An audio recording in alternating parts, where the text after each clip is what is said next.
How's it going, YouTube? This is FourthStarTCG, and if you guys watched my last Let's Talk Pokemon series video, you'll know what's coming in this one. Today I'm going to be talking about why the Roaring Skies reprint does not matter for collectors.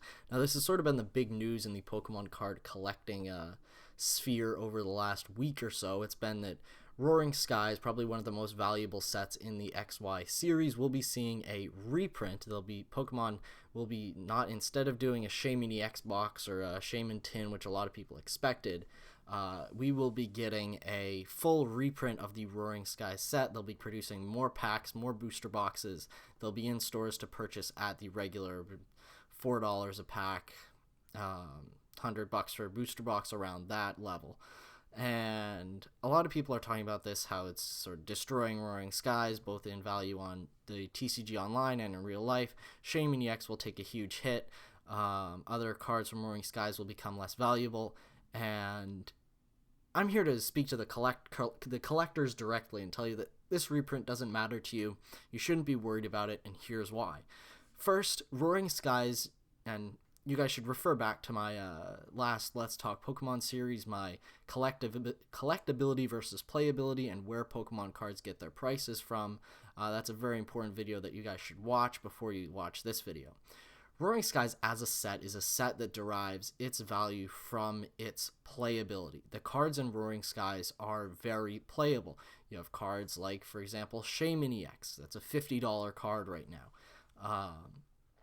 Maybe the full art's like 50, regular art's like 40. It's extremely expensive.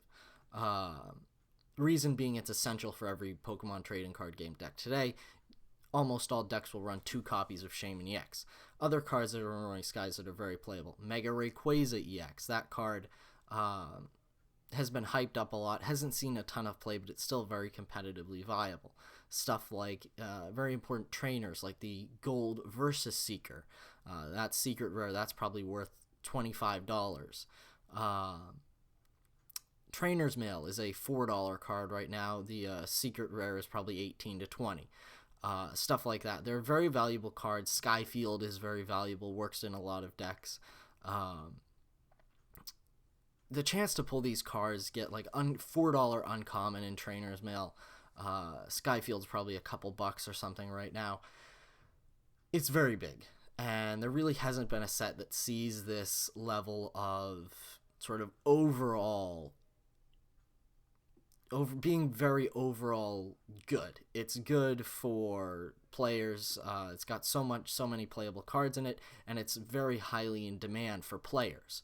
And now that it's seen a reprint, a lot of the values of those cards that have been climbing up as Roaring Skies gets rare, as it's been out of print for maybe a year, 2 years now. It's probably came out in 2015, so probably going on 2 years. I think it came out in like March 2015. I'm not sure. Who knows? But Roaring Skies, Shaymin EX, cards like that are what give it its value, not its collectability. There are some Roaring Skies cards that are collectible. The only ones that I would say are highly collectible and will maintain their value, their value will increase over time. Stuff like the Rayquaza EX full art, the Mega Rayquaza EX full art, those cards have their value sort of half and half in their collectability and their playability, as Rayquaza is a very popular Pokemon. However, collectors, like I said, you don't need to worry about this. The reason why you don't need to worry about this is because this isn't changing anything for the collecting market for Roaring Skies. There's going to be more cards out there, but it's not going to be ridiculously more cards out there. What Pokemon is doing this for the players. They're doing this for the players. They're putting more cards out there so that players can use it. Now, this is also very important because if you're a collector, you're very sort of stringent about the condition of your cards. Collectors, that's something that's very important to them. As Roaring Skies is a very playable set, a lot of people that get these cards are going to be using them for play, and therefore the condition of Roaring Skies cards is going to be harder to get in mint condition. So if you are a collector, this is, again, you want to collect these cards in maybe PSA 10 or something like that, this is a great time to go out, buy those reprinted products, get your hands on those PSA 10s for full arts, for secret rares, for EXs, for whatever you want. This would be a great time to do that. because the prices are down now.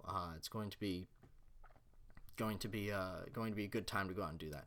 However, overall, the Roaring Skies reprint is not going to change anything for collectors, because it's not reprinting anything that derives its value explicitly from its rarity as a collectible. This differs from them, for example, suddenly saying that they're going to reprint EX Deoxys. If they said they were going to reprint EX Deoxys, a set back from 2004, 2005, which has the most expensive Gold Star card in Rayquaza, some of the most expensive in Latias and Latios Gold Star, and if those packs were going to be available for $4 on the shelf again, that would be insane for collectors. The values of those cards would immediately tank, because, and even if it wasn't allowed to be played again, since those cards were getting a re-release, and since their value was what's the word I'm looking for here? Solely built on their collectability, now those cards are getting a reprint. It's going to be a lot easier to get those cards. It's going to be easier to grade those cards again. Those values would take a huge hit. But they're not reprinting EX Deoxys, which has been out of print for 13 years.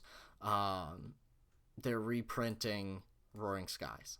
So I think a lot of people really need to just chill out on this and note that as a collector, if you don't have an investment in Shaymin EX, which, forgive me here, if you are a collector and you bought 50 Shaymin EX for investment purposes, you're kind of stupid. But yeah, if you're a collector and you did invest in Roaring Skies, I really don't know what to say to you, because you should have watched my video earlier. I mean, this stuff isn't too difficult to understand, playability versus collectability, but it is important to realize if you're just getting into the hobby. So I think everyone just needs to chill out. Collectors, it's not going to affect you. The only people who it really affects are players and people who have invested in Roaring Skies and are expecting to see a quick return on investment. When I say quick return on investment, I mean like flippers, people who will buy a product and then immediately attempt to sell it for a greater price. If you bought a bunch of Roaring Skies boxes, like one was in print 2 years ago. If you brought like 200 Roaring Skies boxes when it was in print 2 years ago, and you said this is going to be one of the most valuable sets, you saw it as a modern EX Deoxys, which a lot of collectors did, don't do anything. Just keep those boxes. Roaring Skies will regain its collectible value. It's got Rayquaza, it's got Latios, it is almost a modern EX Deoxys. So just hold on to those. You really don't need to do a fire sale right now. This is probably the lowest that Roaring Skies prices are going to be at in a very long time. Once that reprint finishes, and it will finish, they won't just continue reprinting Roaring Skies forever, the value on those boxes is going to go up. So Roaring Skies is probably about as solid an investment as any of the other XY series boxes right now. Probably more solid than some of the other ones. Like, I don't know, I wouldn't really invest in Furious Fists right now. Maybe, what's another set I wouldn't really invest in? Phantom Forces isn't fantastic. Derives a lot of its value from VS Seeker being in that set. The ability to pull like an $11 reverse holo, $5. Oh god, I don't even know what VS Seeker prices are right now. They haven't really been reprinted since Phantom Forces. Yeah. So Phantom Forces derives a lot of its value from VS Seeker, some important trainer cards in there, Enhanced Hammer. Phantom Force should be losing a lot of its value now that Night March has rotated out. A lot of the important cards for Night March were in that set. But yeah. So I've been going on tangents for a while here. But yeah. In all, Roaring Skies reprint does not mean a lot for collectors. If you've got investments in Roaring Skies, hold on to them. Don't fire sell them right now. This is the lowest prices they're going to be at. Roaring Skies will continue to be as collectible and as good of an investment as any sealed XY series product. If you're looking for immediate return on your investment, however, stuff like Roaring Skies, stuff like this XY series stuff is not going to be a good investment for you. You should look at something else. Yeah. So there we go. Thank you guys for watching. Be sure to like and subscribe and stick around for more videos. If there is anything you'd like me to cover, please leave it in the comments section below and I will try my best to go over it. Thanks very much.